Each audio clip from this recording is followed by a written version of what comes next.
YouTube.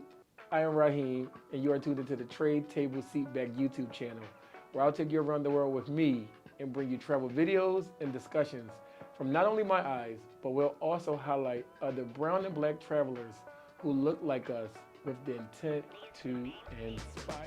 Ladies, gentlemen, non-binary and queer folks, as we start our descent, please make sure your tray tables and seat backs are in their full upright position. If you like the channel, don't forget to press the subscribe button, like this video, share this video, comment below places you want to see me visit, topics you want to see me discuss, and other brown and black travelers you want to see me interview. So without further ado, let's jump into the next episode. Today, we are here with a South African by way of Tanzania, a content creator. I can use so many words to describe him, but I'm actually going to let him describe himself and tell y'all what he do. But it's Neo. Did I say that right? Close enough. Okay. Close enough. Tell me how you say it. Neo. And what's your last name? How you pronounce your last name? Mokuene. Mokuene. Great. Thank you for having us. Thank you for coming.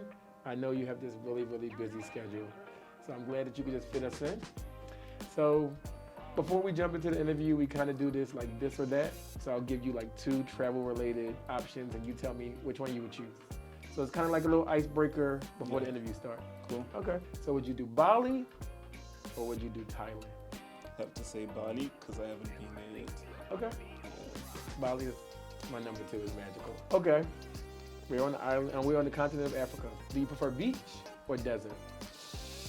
You've seen one beach, you've seen them all. Very true. I never looked at it like that. Okay. We just had this conversation. We're in South Africa now.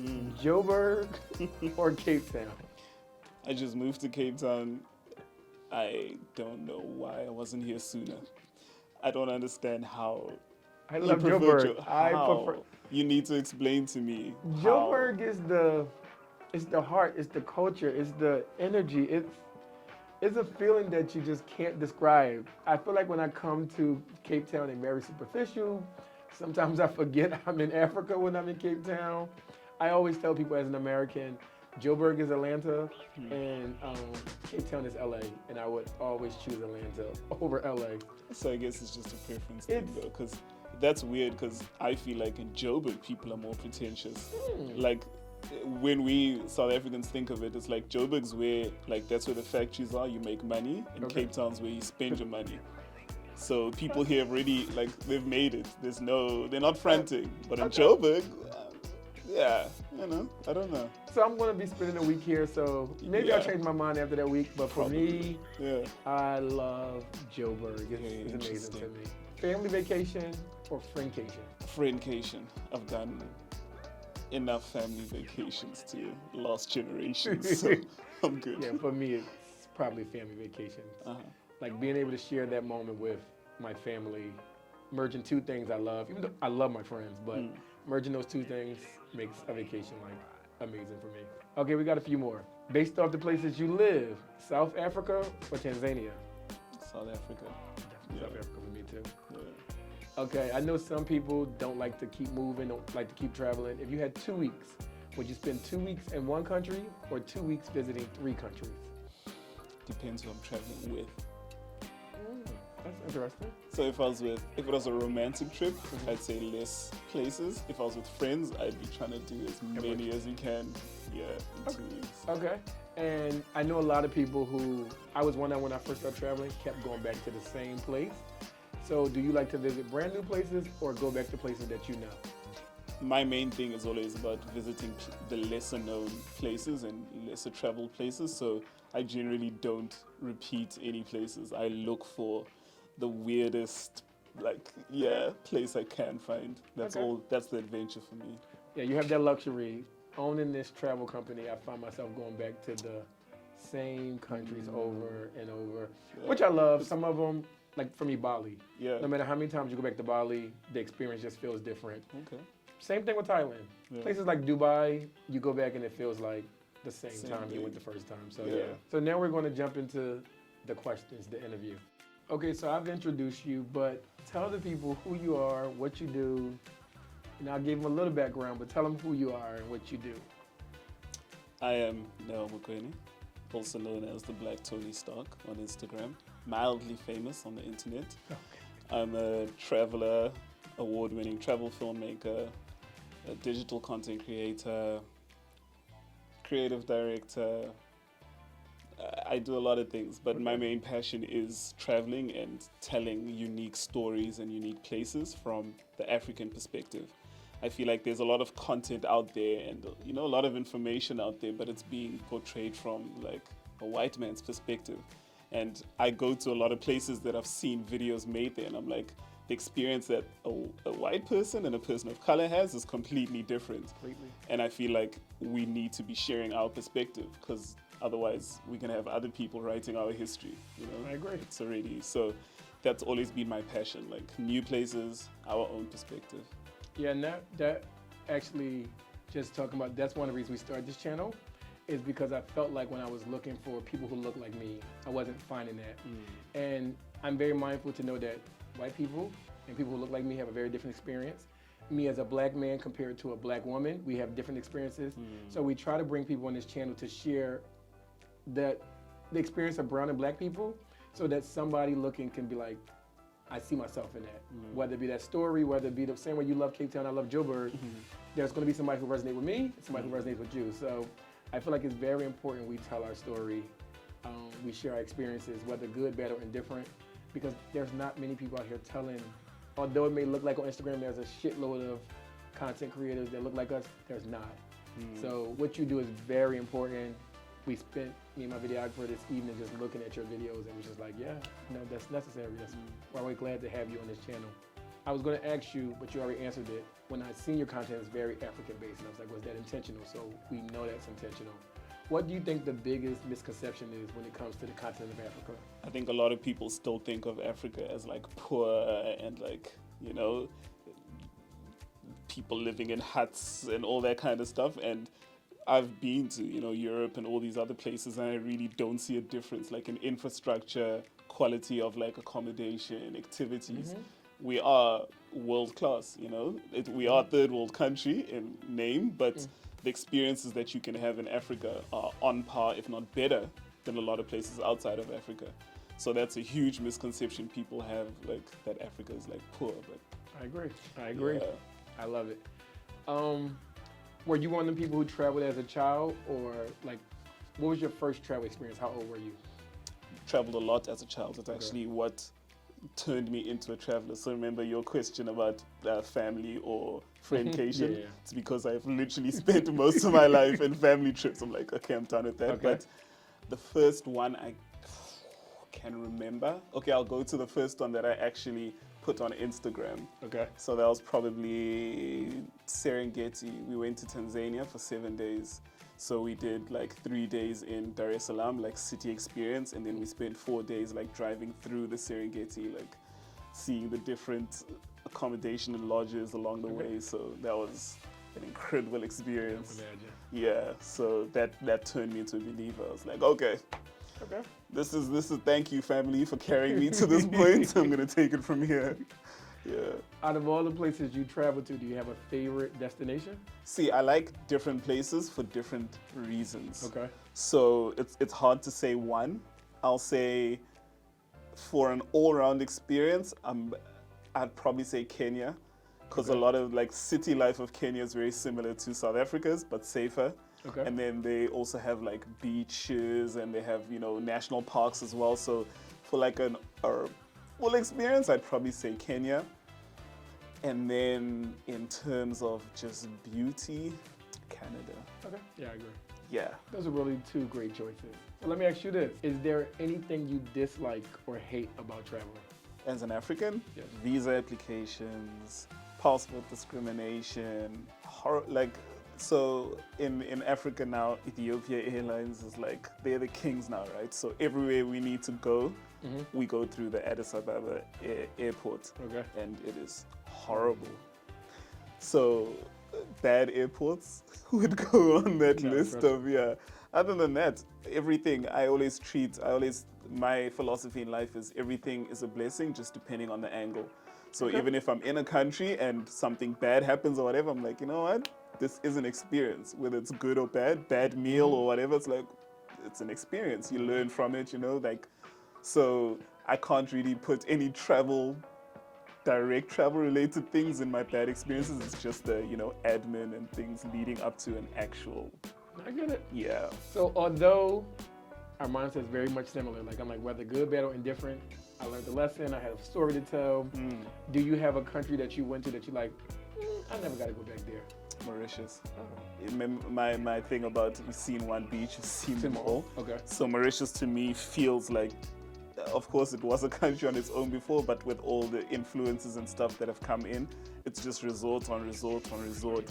So I've never, when I was in Mauritius, there was nothing there that made me feel like I'm in Mauritius. Gotcha. Even, yeah, like it's all, if it's a French resort, they'll all speak French and they'll all go the French way. If it's nothing feels Mauritian. So I was like, for a beach, I could go elsewhere. Gotcha. Because that's all you'll have, really. Makes sense. Yeah. I always tell people, like, even with the Caribbeans, I love the different islands in the Caribbean. When I first started traveling, that's where I was going to. But I feel like if you've been to one, you kind of See them all. Yeah. Your experience as a black man, especially because you've been traveling a lot on the continent of Africa. What has your experience been like traveling as a black man? All positive, actually. Yeah. So, like, a lot of African people they're very kind people. Even the people that don't have much or whatever are still very kind and very giving and all that kind of stuff. I've never had any bad experiences outside of South Africa or traveling anywhere in Africa.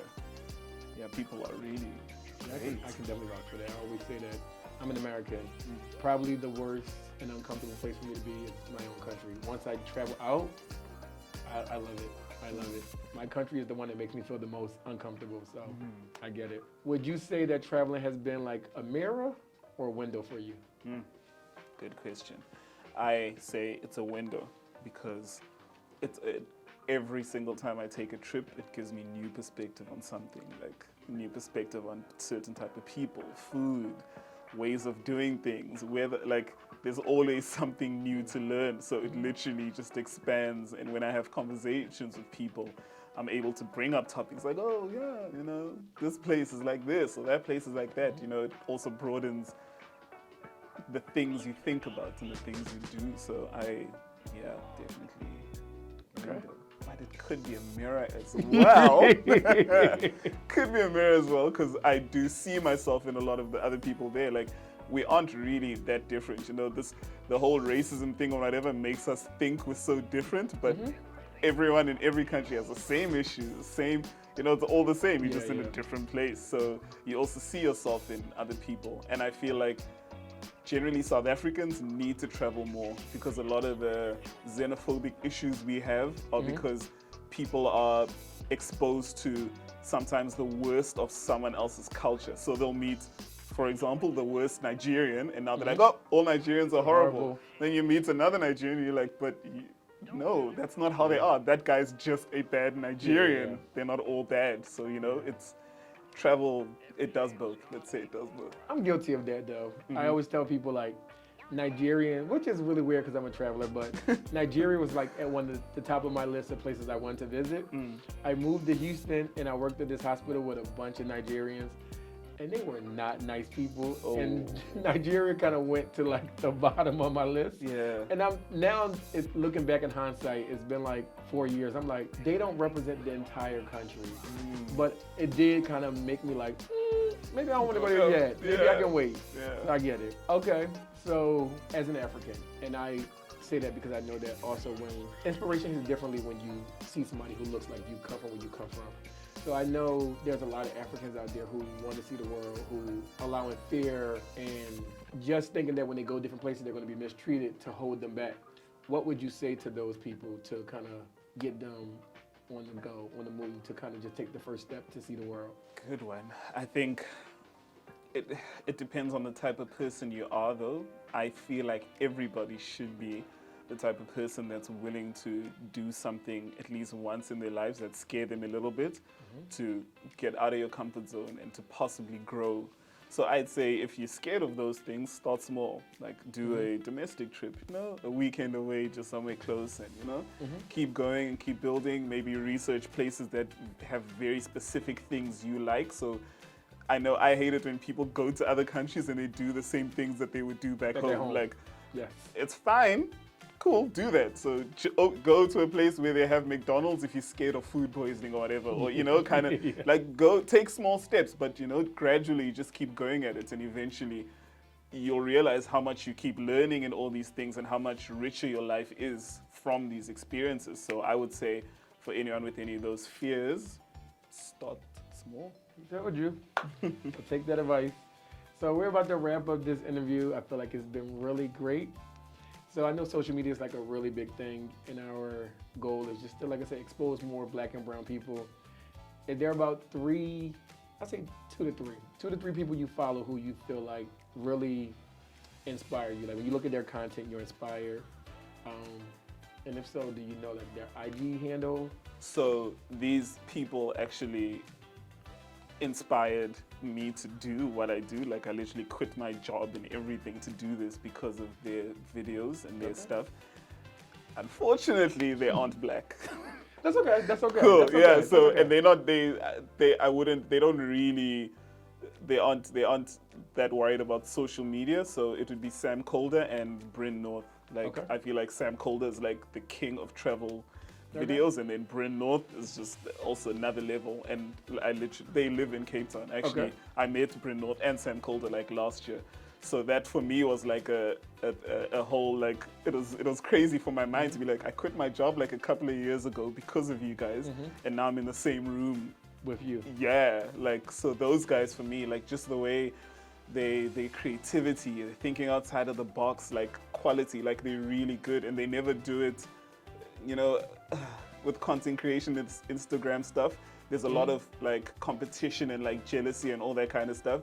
For them, what I learned from them is I'm not always trying to outdo someone else or whatever, because it's art, so you can't say what's better than what something else is. I'm always just trying to make my next video or next project better than the last one. So just keep doing better than yourself and you'll be okay. Don't look at what other people are doing, because so many comparisons and things, and it's never gonna match up. People have different resources, different, I love it. Just do better than yourself. I love it. And what better way to end than with that advice? Like that advice for me just really inspired me. I'm always just trying to make content that I love. And one of the things that me and my videographer, we make sure we do is, by nature, because we are content creators and we do have social media, we do sometimes throw in a trendy song, a trendy this, but then there's moments when we have a story to tell, we're not following no trends, we're doing it our way, and whether it get 10 likes or 10 million likes, we want to tell a story. And we do that the best way we know how, whether people love it, they receive it, or they don't. At the end of the day, we want to make sure that we're proud of what we're producing, and that's what matters. So I really enjoyed this interview. I'm glad you can make time in your day for us. Thank you. So, we came to South Africa, it's my favorite country, and I was like, I need to interview some dope South Africans. And you're definitely one of them. So thank you for joining us. And we're about to wrap up this episode. His handle will be at the bottom, all his information. If you want to follow him, get in contact with him, it'll definitely be at the bottom. But until the next episode, travel freely, travel fearlessly, but most importantly, travel safely. So until next episode, bye-bye, YouTube.